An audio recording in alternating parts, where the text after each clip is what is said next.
Well, it's always fun to back cleanup. After that optimistic and rosy perspective, I'm afraid that actually the other two speakers are going to make me look bad, or at least look like a bad guy, because I'm an economist.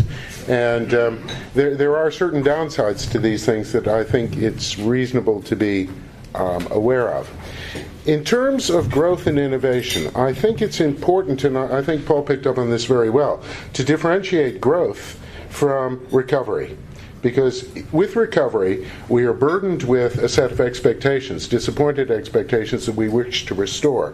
And the psychologists tell us that our attitude to risk is very, very different when we're considering losses and when we're considering possible gains.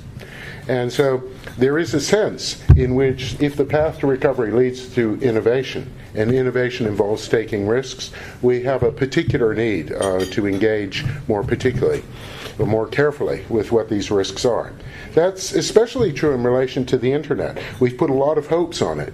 The Commission has been putting hopes on the Internet since the days of I-2010, which then became E-2020.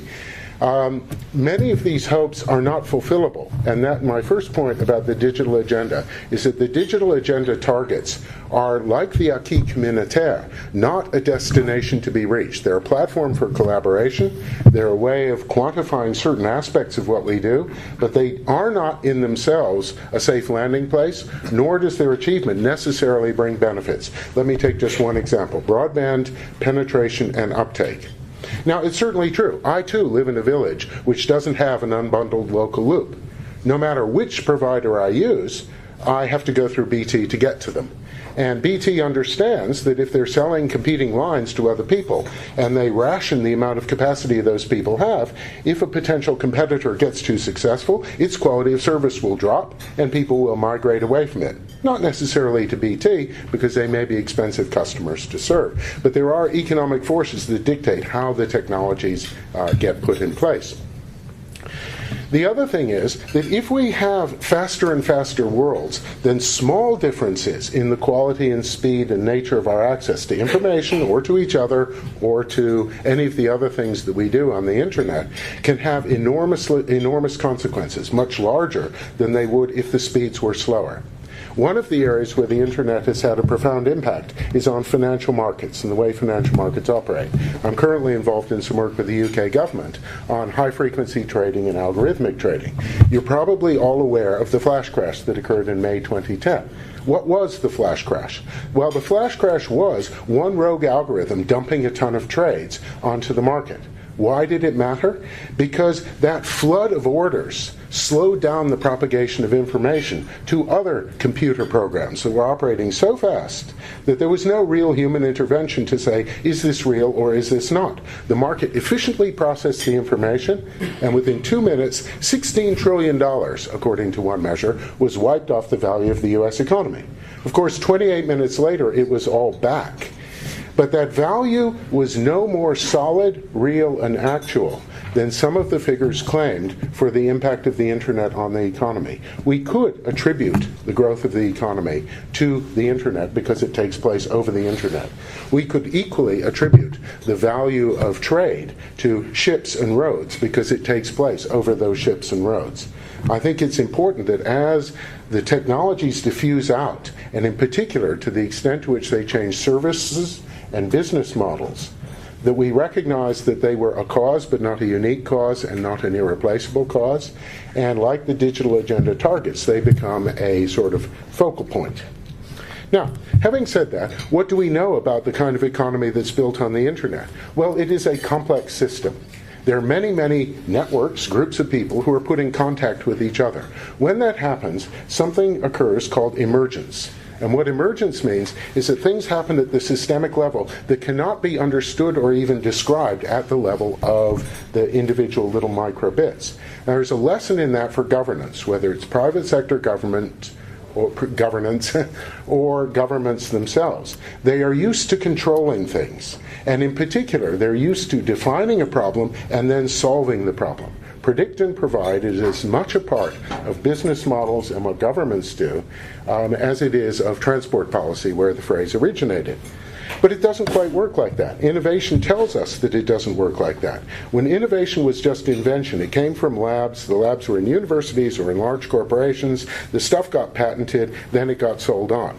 But now we bring technologies out into the world, and people do things often not for money, for a whole range of reasons, that constitute the true innovations. Those are the things that change the world. You can't manage that process, and you can't compel it, nor are you responsible for doing that. The system will evolve. You can cooperate with and begin to influence that evolution, but it's not a matter of setting the ground rules and letting the system operate. And the same is true for people's behavior. We've recently been drafting a delegated act to put energy efficiency information online. What is the importance of this? Not to extend the coverage of the eco-labeling directive, but to enable people to change their behavior. Changing people's behavior by providing them with information is far more potent than setting rules and regulations in place and trying to impose them. So it's a real change of mindset, that you can't control the system, you're a player in the game, not the architect of the game itself. Now, I think the other two speakers have raised a number of policy issues to which this perspective has some contribution to make, and I want to briefly to touch on them. I should mention that we in RAND Europe, together with IDC and Vic Consult in Germany, have also just produced a report on the social and economic impacts of the Internet, which we received copies of yesterday. So the project is called FI3P, but that's the end of the plug for that. It's to do with the future Internet public-private partnership. Now, in relation to things like privacy, some of the things that used to be not necessarily tradable commodities have become tradable commodities. My view on the tensions that arise around privacy are that it comes from the fact that we have a global internet and a global internet society and economy, one part of which regards privacy as an inalienable human right, another part of which regards privacy as an economic right, recognizing that there is economic value to the information that lives in people, either because it allows you to address me more particularly, or because it allows me to be a data point in an understanding of how a group behaves.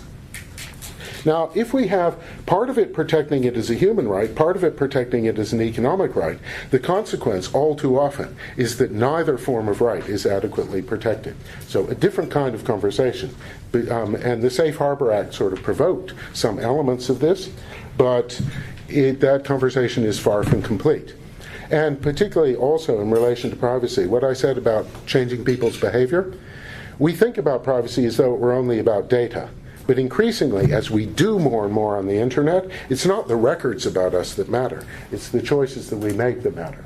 Behavioral profiling and giving me bits of information that cause me to do, buy, produce things that I would not otherwise have done, bought, or produced is an infringement on my privacy of action. Now, there may be a justification for it, but I don't think we should think that just because I can encrypt the stuff that I put in the cloud, I'm therefore back in the same state of privacy that I was before.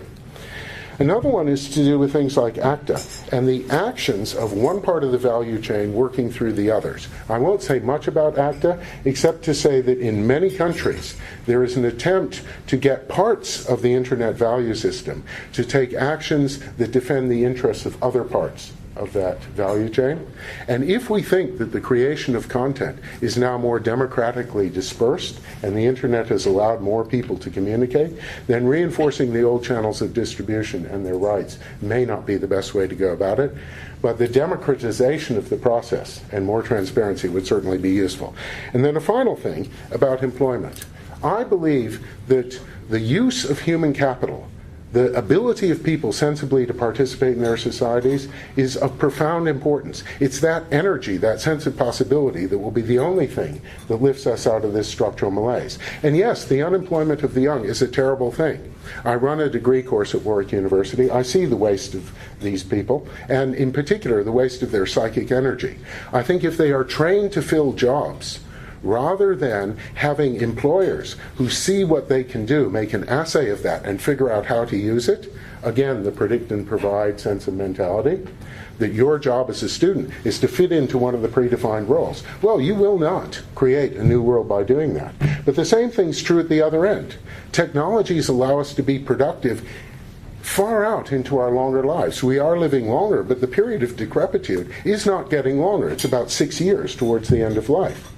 Using the old, rather than having them be a cost to society, and rather than having the young be a cost to society, by embracing the technologies, perhaps going away from concepts like firms and jobs as we have known them, not attempting to restore them, may be the way forward. But it requires courage to trust in those processes. And the last part of it is finally to do with where the value comes in the internet. Europe has not been very good at innovating business models and innovating services, and that's where the value is being created. There are many value chains, for example, like photovoltaics, where Europe creates the intellectual property, and Europe, in part through public expenditure, generates much of the demand. But all the profits are being earned where the silicon is being formed. With things like additive manufacturing, that's no longer strictly necessary. We can actually do better. And so I think at that point I will stop, except to raise one last token. Yesterday I heard a presentation of something called the No Disconnect Agenda, which is a European initiative to reach out into the rest of the world to enable processes of social and democratic and human transformation by providing technologies that overcome the tendency of many of the same technologies that unleash social forces to be suppressed by authoritarian regimes. And all I want to say is that many of the most authoritarian regimes that we have started out with good intentions. We should be very careful about claiming moral superiority or saying that technology is somehow inherently neutral and will allow only good things to emerge. So I think we need a more mature conversation and a more modest set of expectations.